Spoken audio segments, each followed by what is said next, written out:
Moscow. It's one of those places that a lot of people would like to visit, but due to certain circumstances right now, it can be a little difficult. Let me share my experience of visiting Russia's capital city. Moscow is also Russia's biggest city with a population of 21 million people. It is the most northernmost and coldest megacity in the world. One of the first things you'll have to do, of course, is make sure your passport is up to date with 6 months available and an empty page. After that, you're going to have to go look and get a invitation. You can get that usually through your hotels, your places you're going to stay at. After you get the invitation, then you'll have to get the actual paperwork for the visa. It's 31 questions, ranging from have you ever tried to get a Russian visa before, where you've been in the world, and then you'll have to also list where you're staying and where you plan to go in Russia.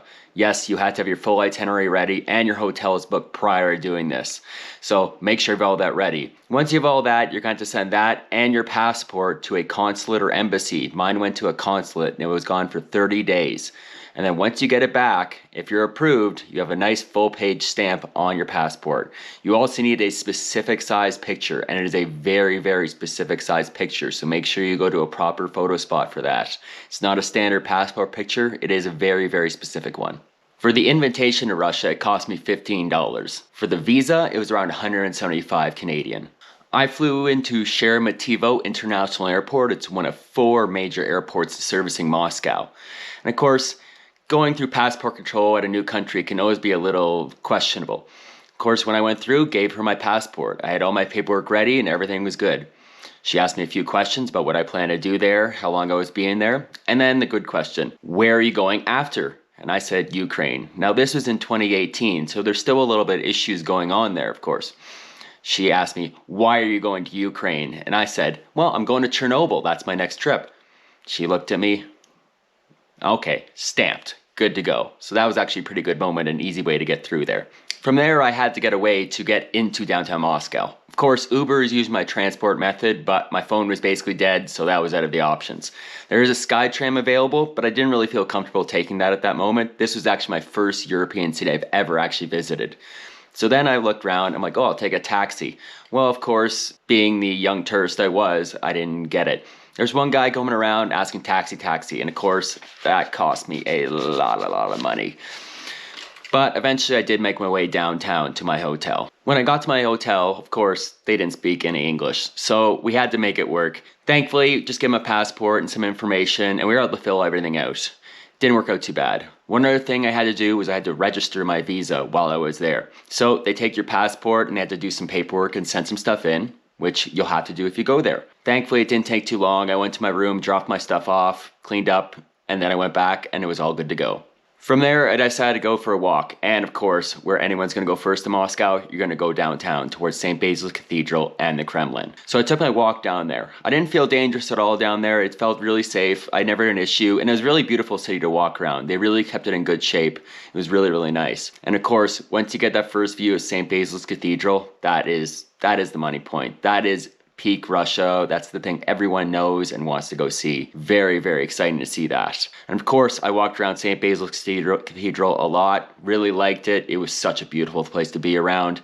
I took so many pictures, whether it was the evening, morning, daytime, whenever I could get a free moment and I had nothing to do, that's where I was. Built in 1561, it is the iconic image of Russia. When you think of Russia, you think of St. Basil's Cathedral with the Kremlin walls in the background. Of course, there's Red Square there too, which is the iconic field wherever you see all the images out of Russia. It's really cool to see. And then the State Historic Museum at the north end too. I never got to go in it, but it was one of the just incredible architecture and great spot to see. There's also the Kremlin walls around there, which I walked around, which is a very fun walk around. Lenin's mausoleum there. I didn't get to go in there. Just didn't happen. But walking around the Kremlin too is very cool. That was a very fun spot to walk around. It's a lot bigger facility than you realize. One thing you'll definitely have to do if you ever go to Moscow is check out the Moscow Metro. It is an incredible spot to go. It was opened and started in 1935 under Joseph Stalin during the 5-year plan. It has 519 kilometers of line, 322 miles. And it's just incredible. The stations are just gorgeous. There's 300 stations total, 19 lines total. And they were all just designed beautifully with different Soviet architecture, different themes in every one, and they are just outstanding. It is one of the highlights of the trip if you ever go to Moscow. The metro is a 100% have to do. Another cool thing to do in Moscow is go to the actual Kremlin. To get access inside, I used a guide and everything, so it was a little easier. Of course, there's a guard at the entrance who's speaking Russian, and that could be fun, but he was really nice and helpful. He just wanted to know where I was from, how it was like in Moscow, and I loved it so far. You go inside there and there's a big museum with all sorts of historical things in there. It was really cool to see, but the highlight, one of the highlights for sure, was the Diamond Fund.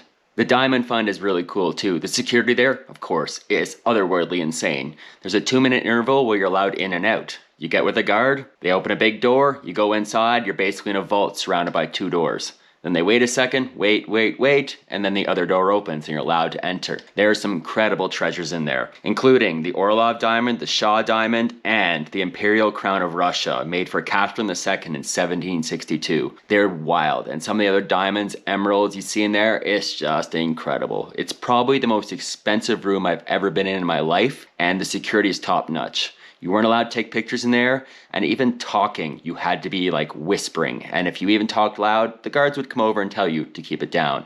Now, it is one of the most incredible spots I've ever been in my life. Another cool thing to see if you're in the Kremlin grounds is Tsar Bell. It's the heaviest bell ever known to exist. It was completed in 1735. It is 22 feet wide and 20 feet tall. Now, there's a crack on it. There was a big piece that broke off. It was a fire that broke out and they poured water on it. Well, an 11.5-ton piece broke off. And it is truly insane when you see this thing. There's also some churches inside the Kremlin wall that are really cool to see, and the presidential palace. And no, he was not home that day. And of course, while walking through Moscow, I never had an issue. I thought it was a great city to visit. The people were really friendly. I never really had any issue at all. And of course, the one spot I wanted to walk was the Hard Rock, because I had to get my shirt. I like to get my souvenir shirts. Plus, I got some Russian nesting dolls right up there, and I got this Soviet hat. Of course, the prices, there is negotiations involved. I am terrible at negotiating, so I'm sure I got a little ripped off. But when you see certain things that you really want, like a Calgary Flames Russian nesting doll, I know there's not many of those, and that was definitely a highlight to get those. Plus, the food was absolutely sensational. I ate some different restaurants, and I really liked it. Prices were okay. I never really noticed anything too outrageous, and everything was really fun and really good to eat. Another cool thing to see in Moscow is the Space Museum, the Museum of Cosmonautics. It was opened in 1981 and has everything you could dream of, from different Soyuz spacecraft, including Yuri Gagarin's original space capsule. It is cool as hell. Then you see all the spacesuits. There's Soviet ones, I believe there's American ones, there's all sorts of different things around there, all sorts of different exhibits. It was really, really cool to see all that stuff, and I really am happy I went there. Once you get outside too, you also see Ostankino Tower in the background. It was one of the tallest towers built in Europe. I never got to go see it actually. I really wish I did, but that was another cool sight to see in the background of Moscow. I was also clearly like the only Western tourist that I saw around there. I was the only person wearing shorts. There was no one else I saw wearing shorts the entire time I was in Moscow. But I never got scammed. Everyone just respected it. It was never hassled. I've been hassled on some other places, and I never was. It was fantastic. No one treated me any differently than anyone else walking around. Another thing you see around Moscow is different memorials and everything. There's different statues and everything. Of course, there's like one of Joseph Stalin in one of the main parks, and half his face is missing. And there's not many Stalin things around there. Even in the subways, there was some pictures that you said, oh, yes, you used to be Joseph Stalin around there, and they were obviously ripped down. And the one big statue we saw, half his face is missing. But you kind of understand after you read some Russian history why he is like that. So leaving was another fun one too. Thankfully my phone worked and the Uber took me from my hotel to Zhukovsky Airport. It was about a 45-minute drive, and once I got there, it was pretty easy. Put your things through the x-ray. Then I went to the terminal to book in, took my passport, and then she's looking at it, and then the KHL team actually came up behind me, and she said, oh, just step to the side for a second. So I stepped to the side and just waited. Then it was one person, two person, three person. And she's looking at me just, oh, one moment, one moment. And I'm looking like, oh, great.